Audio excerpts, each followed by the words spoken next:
let's see if the end of the first book is anything like the first chapter of the end book. Nailed it. Chapter 17. The Man with Two Faces. It was Quirrell. You, gasped Harry. Quirrell smiled. His face wasn't twitching at all. Me, he said calmly. I wondered whether I'd be meeting you here, Potter. But I thought Snape. Severus, Quirrell laughed, and it wasn't his usual quivering treble either, but cold and sharp. Yes, Severus does seem the type, doesn't he?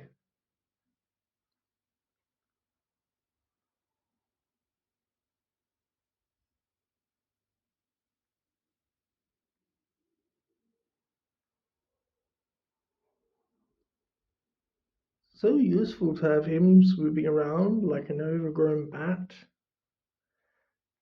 Next to him, who would suspect Paul stuttering Professor Quirrell?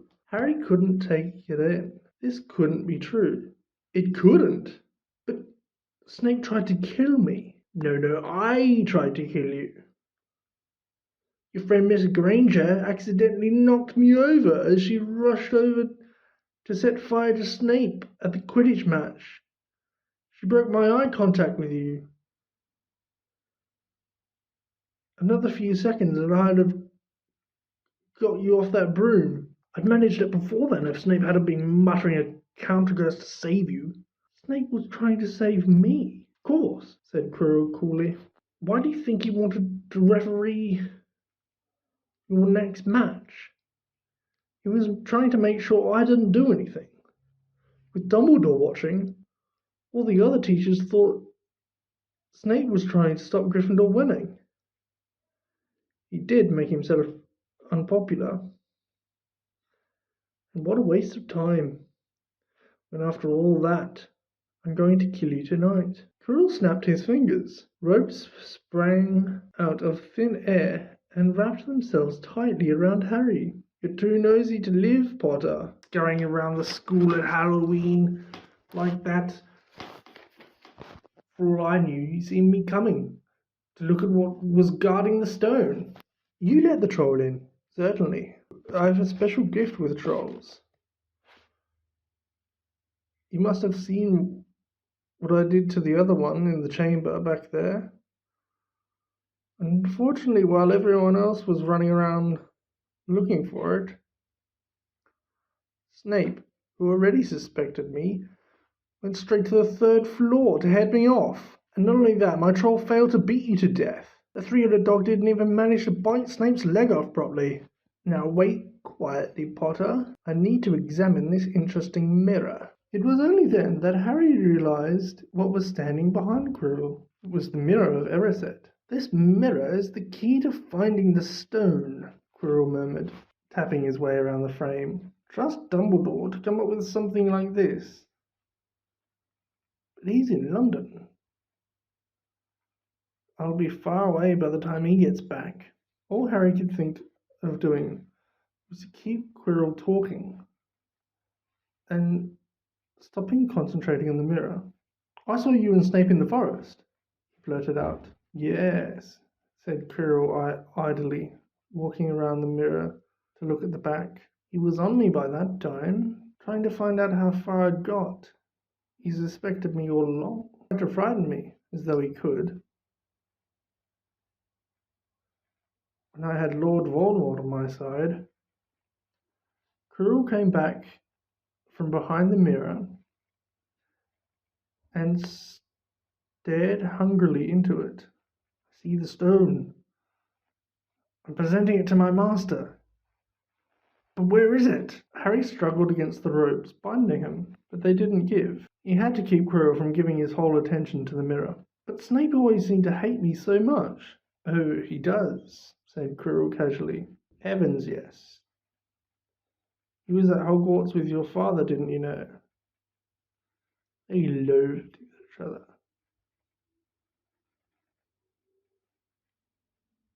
but he never wanted you dead. But I heard you a few days ago, sobbing. I thought Snape was threatening you. For the first time, a spasm of fear flitted across Quirrell's face. Sometimes, he said, I find it hard to follow my master's instructions.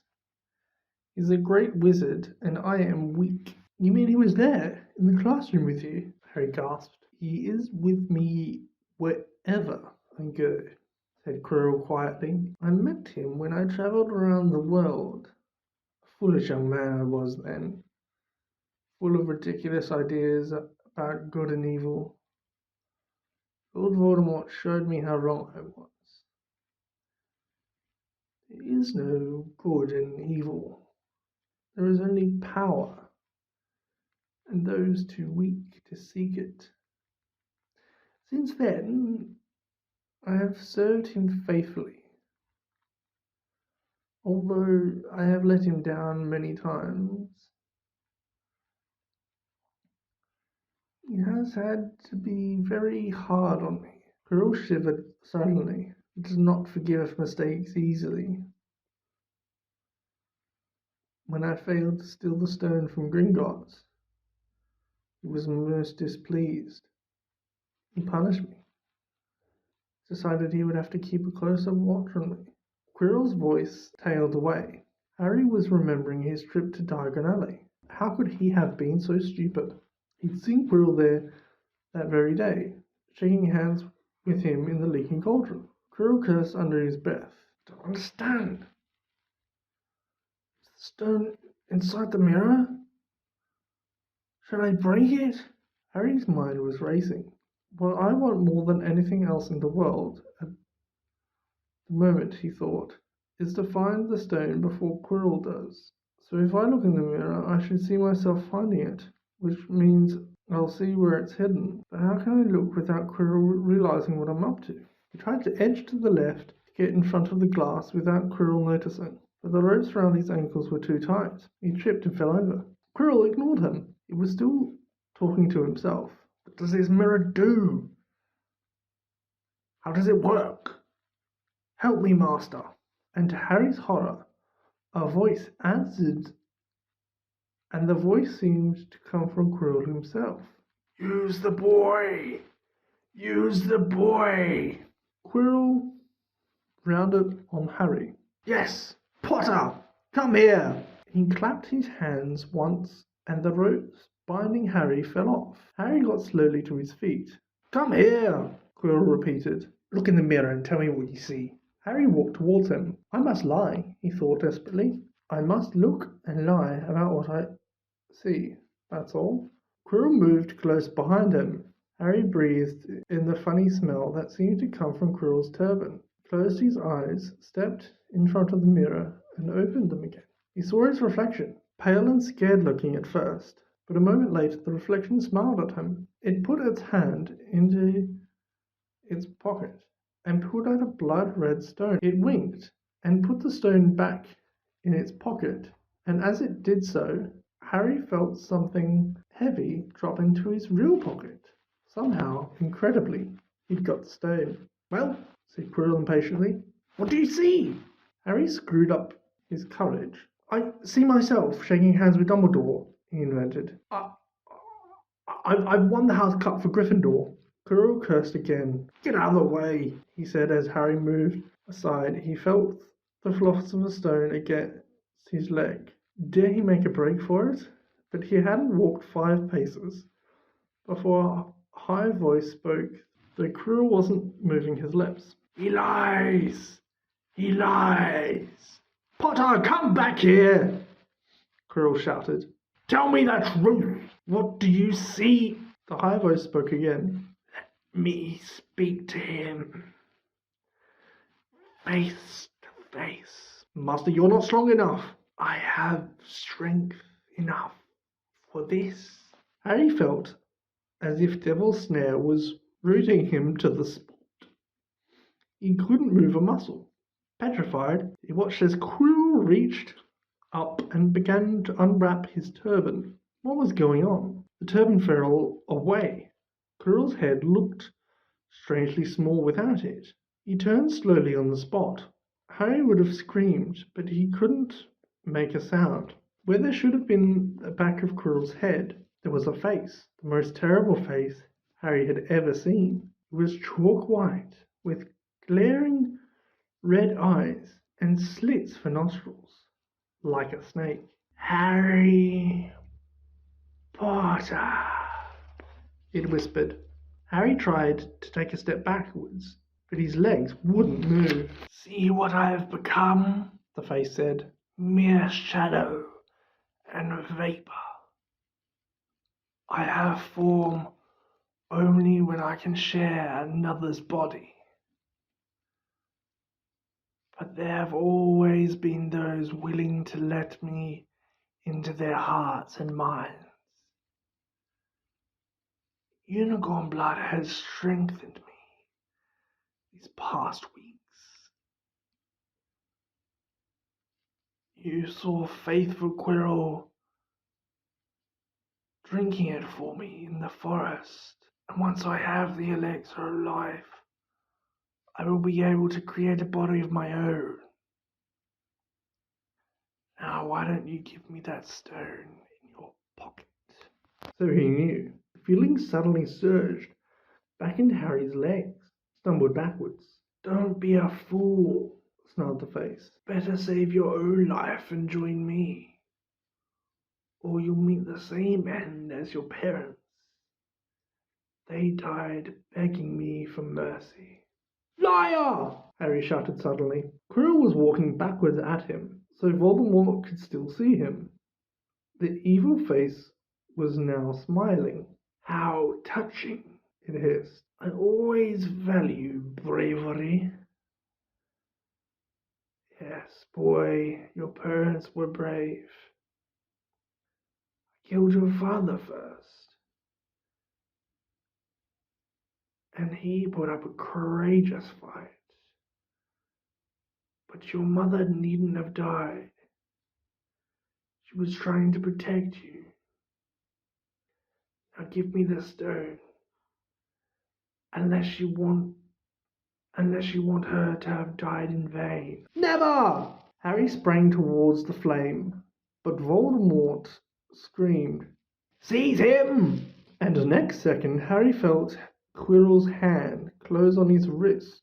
At once, a needle-sharp pain seared across Harry's scar. His head felt as though it was going to split into two. He yelled, struggling with all his might, and to his surprise, Quirrell let go of him. The pain in his head lessened. He looked around wildly to see where Quirrell had gone, and saw him hunched in pain, looking at his fingers. They were blistering before his eyes. Seize him! Seize him! Screeched Voldemort again, and Quirrell lunged, knocking Harry clean off his feet, landing on top of him, both hands around Harry's neck. Harry's scar was almost blinding him with pain, yet he could see Quirrell howling in agony. Master, I cannot hold him! My hands! My hands! And Quirrell, though pinning Harry to the ground with his knees, let go of his neck and stared bewildered at his own palms. Harry could see they looked burnt, raw, red, and shiny. Then kill him, you fool, and be done! Screeched Voldemort. Quirrell raised his hand to perform a deadly curse. But Harry, by instinct, reached up and grabbed Quirrell's face. Ah! Quirrell rolled off him, his face blistering too. And then Harry knew Quirrell couldn't touch his bare skin, not without suffering terrible pain. His only chance was to keep hold of Quirrell, keep him in enough pain to stop him doing a curse. Harry jumped to his feet, caught Quirrell by the arm, and hung on as tight as he could. Quirrell screamed and tried to throw Harry off. Pain in Harry's head was building. He couldn't see. He could only hear Quirrell's terrible shrieks and Voldemort's yells. Kill him! Kill him! And other voices, maybe in Harry's own head, crying, Harry! Harry! He felt Quirrell's arm wrenched from his grasp. He knew all was lost, then fell into blackness. Down, down, down. Something was gold and glinting just above him. The snitch. He tried to catch it, but his arms were too heavy. He blinked. It wasn't a snitch at all. It was a pair of glasses. How strange. He blinked again. The smiling face of Albus Dumbledore swam into view above him. "Good afternoon, Harry," said Dumbledore. Harry stared at him. Then he remembered. "Sir, the stone!" "It was Quirrell. He's got the stone. Sir, quick!" "Calm yourself, dear boy. You're a little behind the time," said Dumbledore. "Quirrell does not have the stone." "Then who does, sir? Harry, please relax, or Madame Pomfrey will have me thrown out." Harry swallowed and looked around him.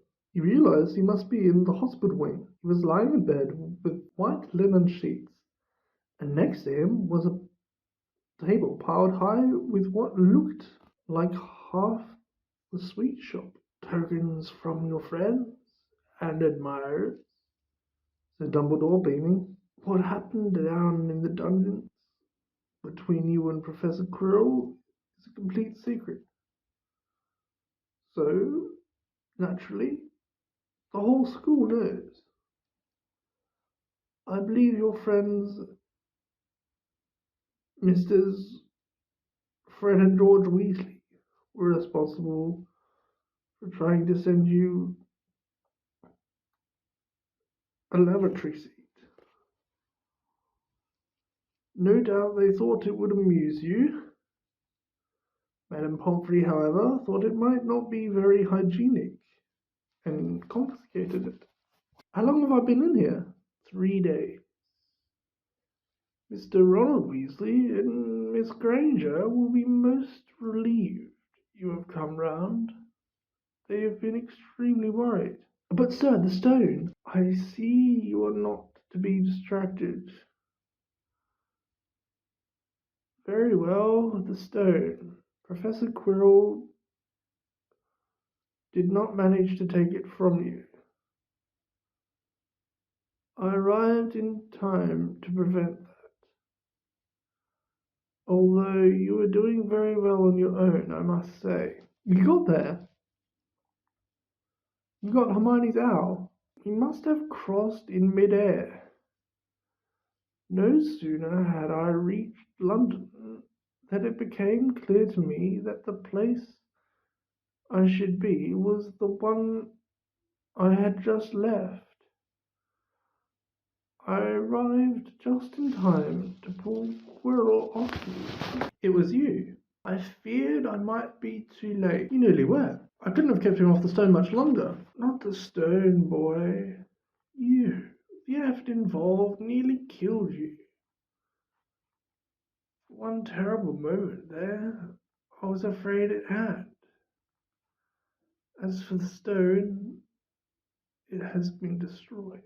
"Destroyed?" said Harry blankly. "But your friend, Nicholas Flamel?" "Oh, you know about Nicholas," said Dumbledore, sounding quite delighted. "You did do the thing properly, didn't you?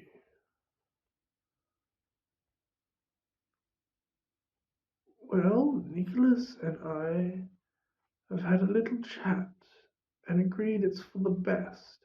"But that means he and his wife will die, won't they?" "They have enough elixir stored to set their affairs in order. And then, yes, they will die."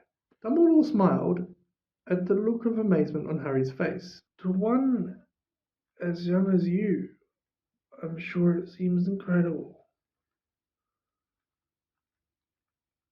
But to Nicholas and Pernell,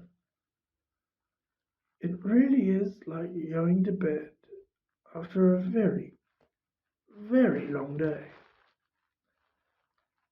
After all, the well-organized mind, death is but the next great adventure.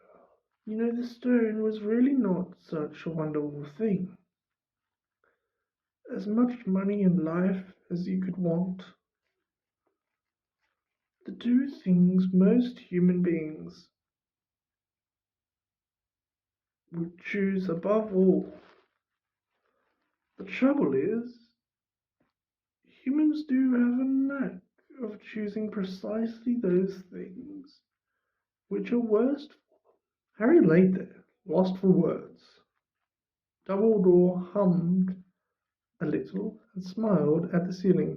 "Sir," said Harry, "I've been thinking, sir, even if the stone's gone, I mean, you know who.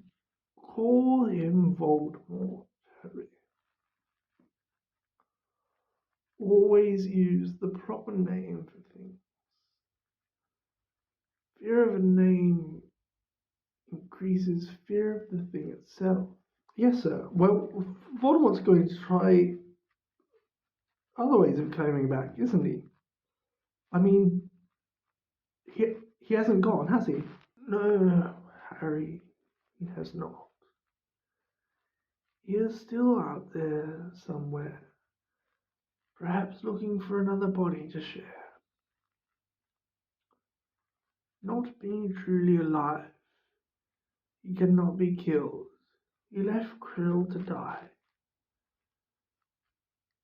He shows just as little mercy to his followers as his enemy. Nevertheless, Harry, while you may only have delayed his return to power, it will merely take someone else who is prepared to fight what seems a losing battle next time, and if he is delayed again and again, why, he may never return to power."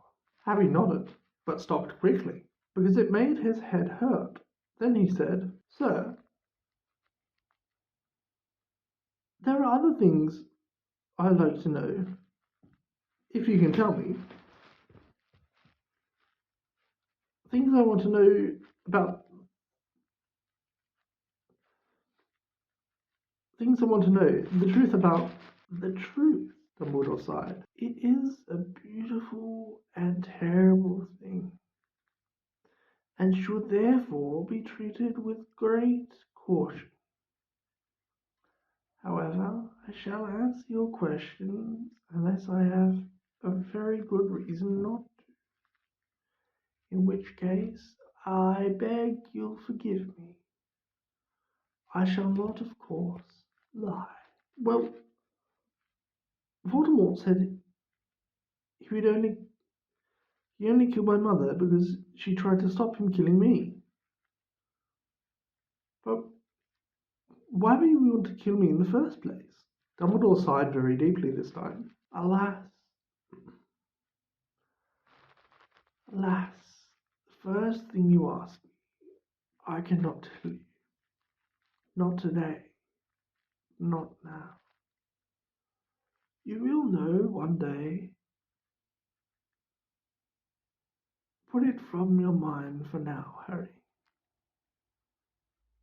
When you are older, I know you hate to hear this. When you are ready, you will know." And Harry knew it'd be no good to argue. "But why couldn't Krill touch me? Your mother died to save you. If there is one thing Voldemort cannot understand, it is love. You didn't realize that love, as powerful as your mother's, for you leaves its own mark. Not a scar, no, not a scar, no visible sign to have been loved so deeply, even though the person who loved us is gone, will give us some protection forever. It is in your very skin. We're all full of hatred, greed, and ambition, sharing his soul with Voldemort. Could not touch you for this reason. It was agony to touch a person marked by something so good. Dumbledore now became very interested in a bird out on the windowsill, which gave Harry time to dry his eyes on the sheets. When he had found his voice again, Harry said, "And the invisibility cloak? Do you know who sent it to me?" "Ah, your father happened to leave it in my possession, and I thought you might like it. Useful thing.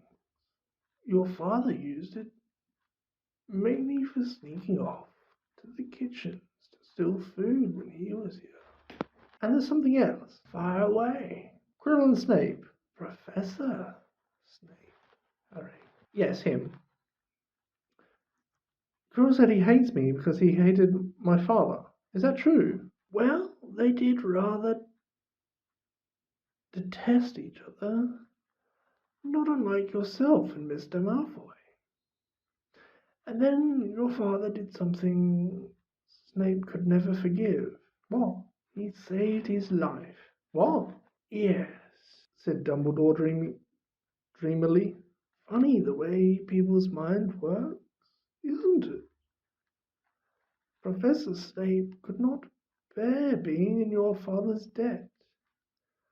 I do believe he worked hard to protect you this year because he felt that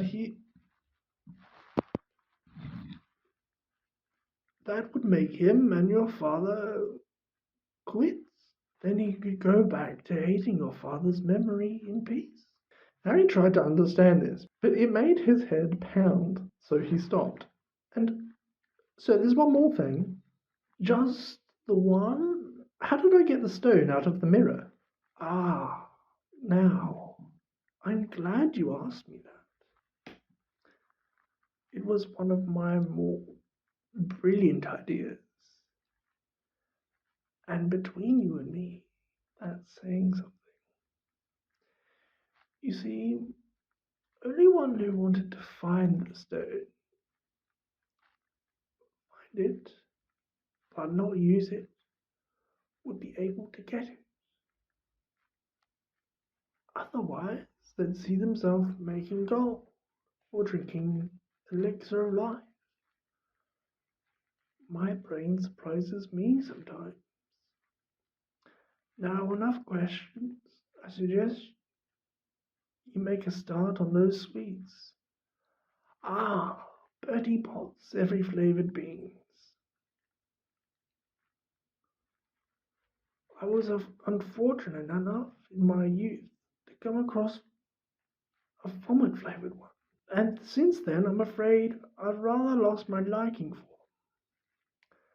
But I think I'll be safe with a nice toffee, don't you?" He smiled and popped the golden brown bean into his mouth. Alas, earwax. Madame Pomfrey, the matron, was a nice woman, but very strict. "Just 5 minutes," Harry pleaded. "Absolutely not. You let Professor Dumbledore in?" "Well, of course. That was the headmaster. Quite different. You need rest." "I am resting. Look, lying down and everything." "Oh, go on, Madame Pomfrey." "Oh, very well," she said. "But 5 minutes only." And she let Ron and Hermione in. "Harry!" Hermione looked ready to fling her arms around him again, but Harry was glad she held herself in, as his head was still very sore. "Oh, Harry, we were sure you were going to. Dumbledore was so worried." "Oh, school's talking about it," said Ron. "What, what really happened?" It was one of those rare occasions when the true story is even more strange and exciting than the wild rumors. Harry told them everything. Quirrell, the mirror, the stone, and Voldemort. Ron and Hermione were a very good audience. They gasped in all the right places. And when Harry told them what was under Quirrell's turban, Hermione screamed out loud. "So the stone's gone," said Ron finally. "Flamel's just going to die." "That's what I said. But Dumbledore thinks that. What was it? To the well-organized mind, death is but the next great adventure. Oh. I always said he was off his rocker, said Ron, looking quite impressed at how mad his hero was. So what happened to you two? Well, I got back all right, said Hermione. I'd brought Ron round. That took a while, and we were dashing up to the gallery to contact Dumbledore when we met him at the entrance hall. He already knew. He just said,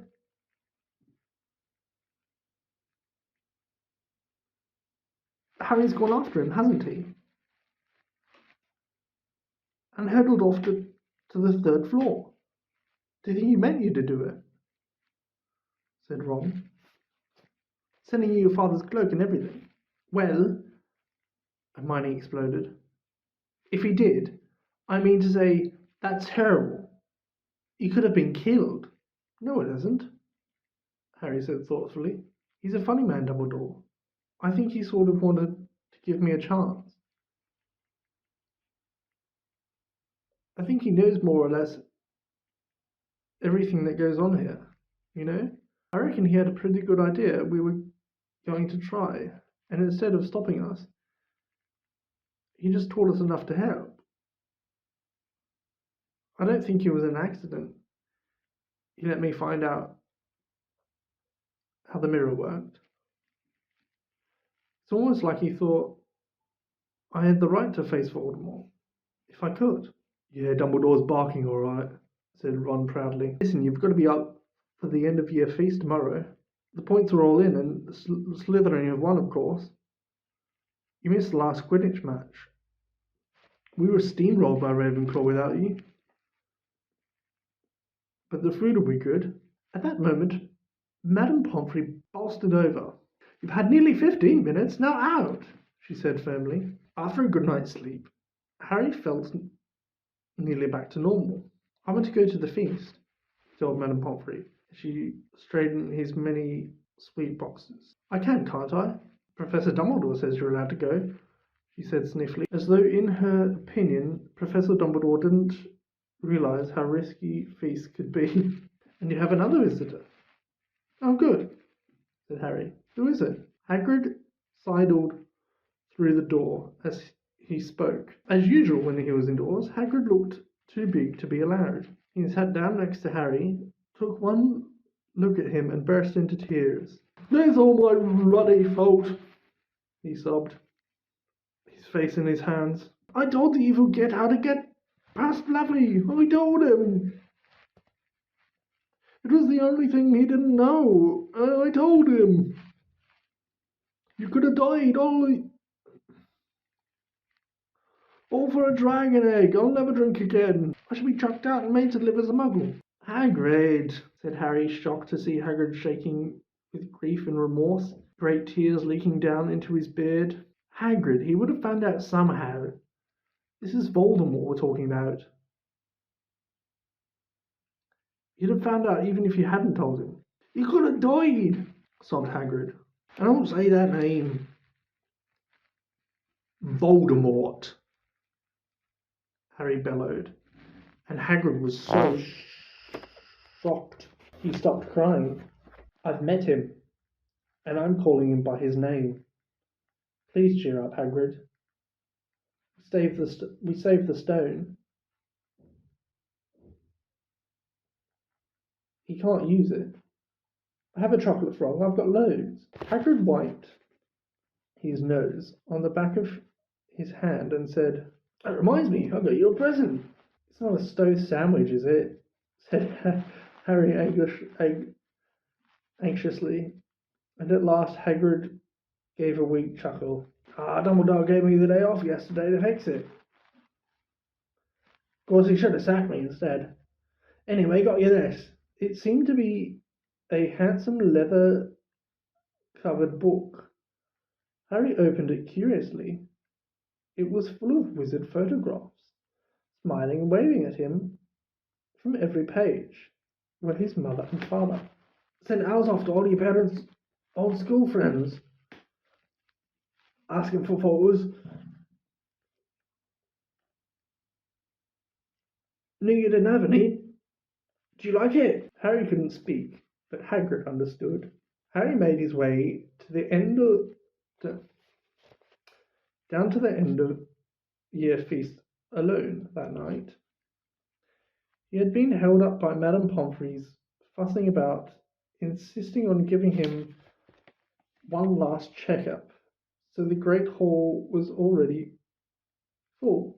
It was decked out in Slytherin colours, green and silver, to celebrate Slytherin's winning the House Cup for the 7th year in a row. A huge banner showed a Slytherin serpent covered the walls behind the high table. When Harry walked over there in a sudden hush, and then everybody started talking loudly at once, he slipped into a seat between Ron and Hermione at the Gryffindor table and tried to ignore the fact that people were standing up to look at him. Fortunately, Dumbledore arrived moments later. The babble died down. "Another year gone," Dumbledore said cheerfully, "and I must trouble you with an old man's wheezing waffle before we sink our teeth into our delicious feast. What a year it has been! Hopefully your heads are all a little fuller than they were. You have the whole summer ahead to get them nice and empty before next year starts."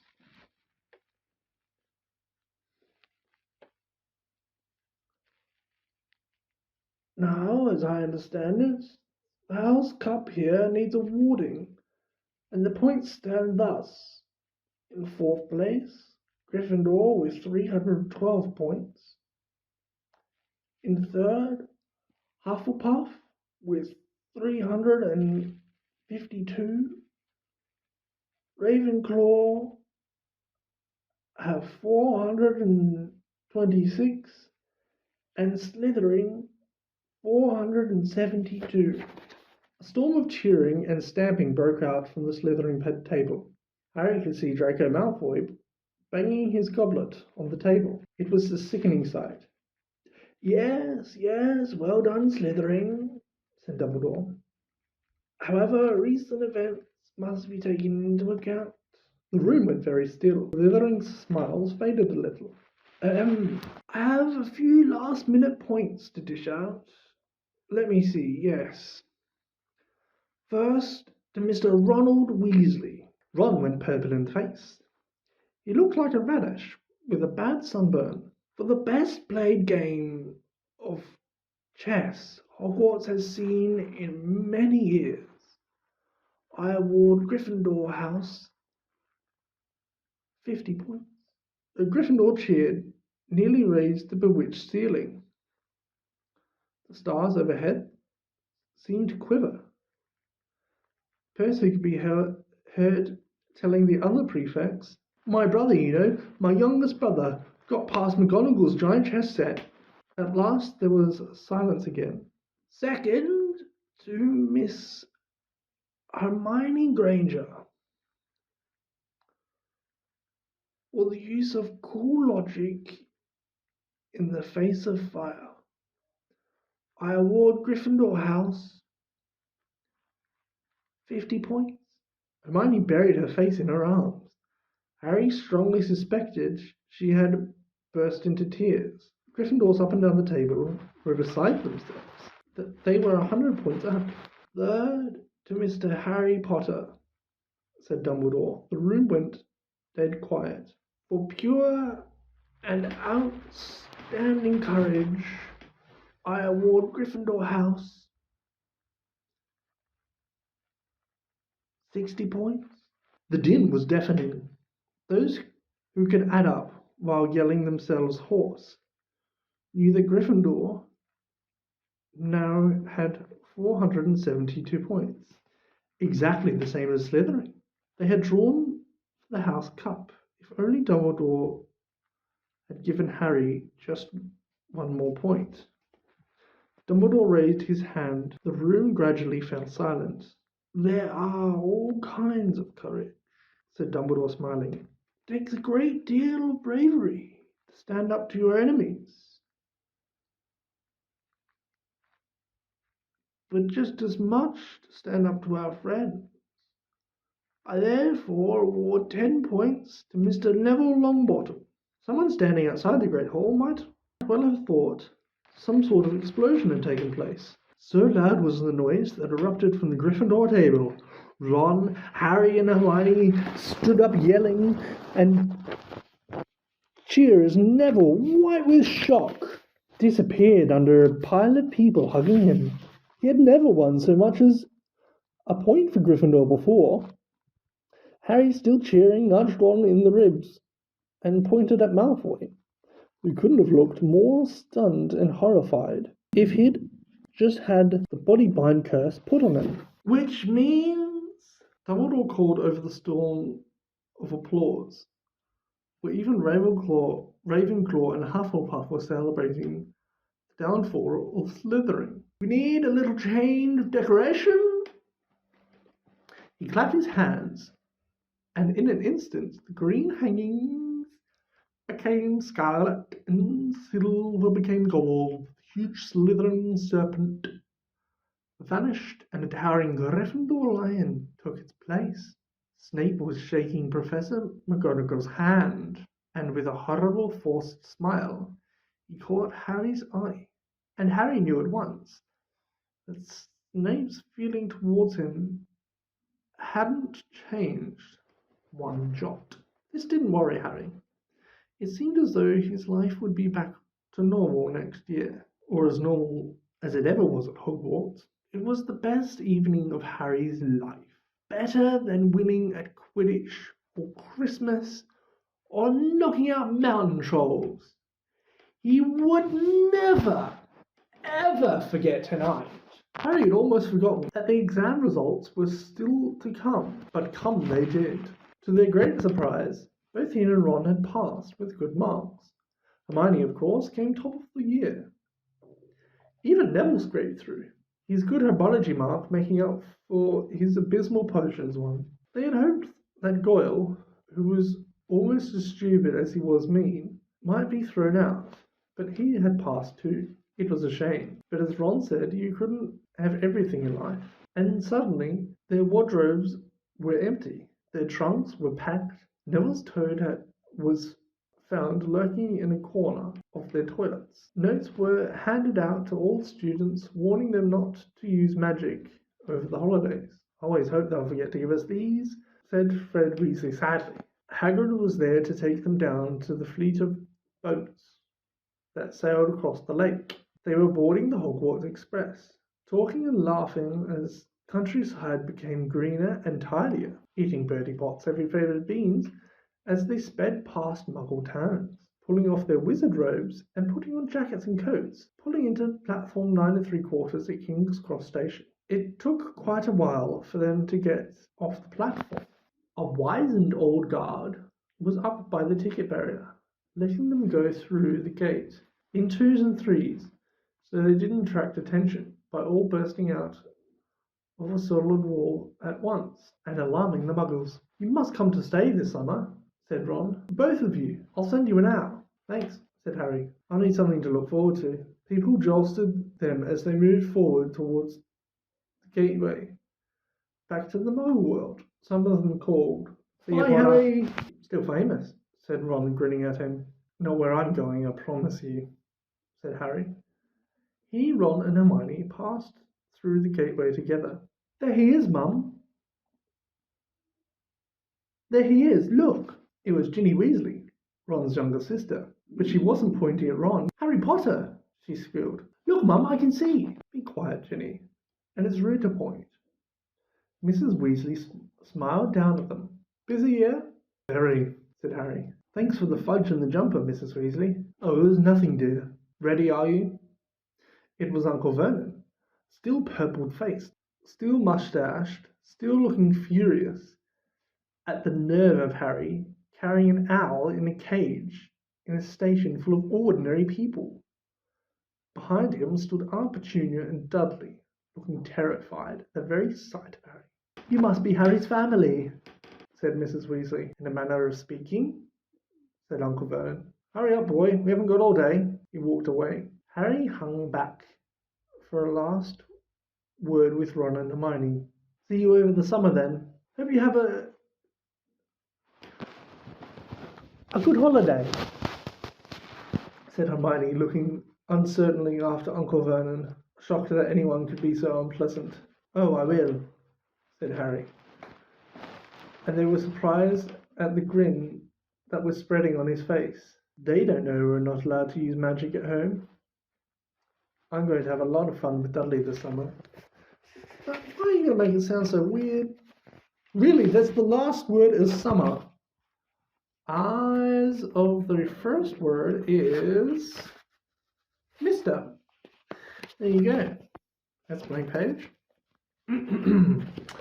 All right, let's round it off.